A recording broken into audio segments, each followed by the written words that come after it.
زمان این بار شاهد عمارت بزرگ و مشهور سلطنت زمانشاه در کابل است. این عمارت توسط معماران قندهاری بر اساس سبک معماری بخارایی بنا نهاده شد، اما بیش از 2 قرن در بر گرفت تا کار ساخت ساز اینجا تکمیل شود.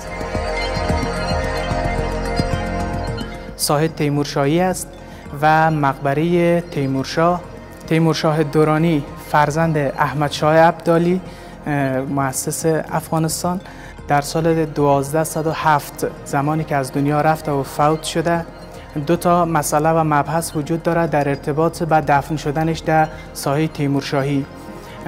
بعضی از منابع میگن که به امر زمانشاه تیمورشاه به اینجا دفن شده، تیمورشاه دورانی، و بعضی از منابع دیگه هم گفتن که بنابر وصیت خود شاه تیمورشاه در این قسمت دفن شده.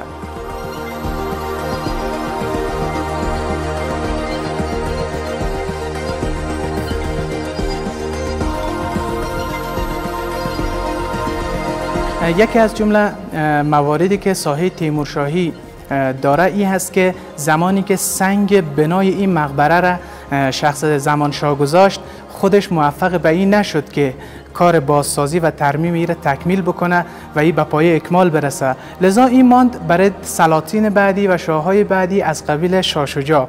خود زمانشاه مصرف لشکرکشی ها و فتوحات در پنجاب و هند و مشهد بود. متاسفانه در دوران شاه شجاع هم این حاصل نشد که این مقبره و این بارگاه به صورت درستش ساخته شود و به صورت اساسی ساخته شود. باز هم موکول شد به زمان دیگری.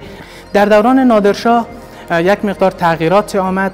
معماران قندهاری سبک بخارایی آمدن این را ترمیم کردن، استحکامات این را به وجود آوردن و رفته رفته بعد به همون شکلی که به حیثیت یا همون اصل آباده تاریخی حفظ شود توسط بنیاد آقاخان ترمیم و ساخته شد. شما این گنبد بزرگی را که می‌بینین معمولا یکی از جمله ساخت و سازهای بی‌نظیر معماران قندهاری هستند که در قندهار نمونهش را داریم. و یک نکته هم ناگفته نمانه که کوشش زیاد بر این شده که تقریبا مشابه به مقبره خود احمدشاه دورانی در قندهار ساخته شود.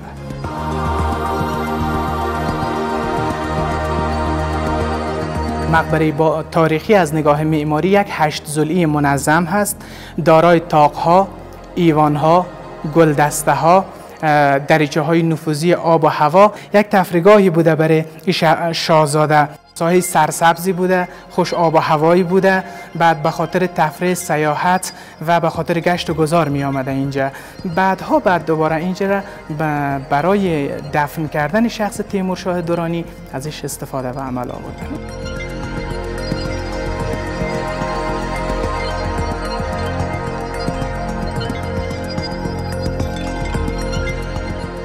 قسمتی که آمدیم و مشخص است قسمت تحتانی طبقه خود تیمورشاهی است که همونطوری که شما میبینین 2 مقبره هست. مقبره شخص خود تیمورشاه هست و همچنین مقبره شاه شجاع هست. در این قسمت هواکش هایی هم موجود بوده که شما میبینین این هواکش ها جهت تهویه هوا و تبدیل آب و هوا به خاطر خنک شدن و به خاطر سرد شدن هوا به کار گرفته شده. و یک مسئله دیگه ای که طبقی که شما میبینید به همون سبک گنبدی که در بالا ساخته شده بود، گنبدهای کوچکتر و پایینتر هم همون سبکش هم در اینجا به کار رفته و ساخته شده. بعضی از مقبره های دیگری هم هست که این مقبره ها احتمال داده میشه از خانواده سلسله دورانی ها باشه، از همین شاهانی که در اینجا دفن است، از اعضای خانوادهشان باشه.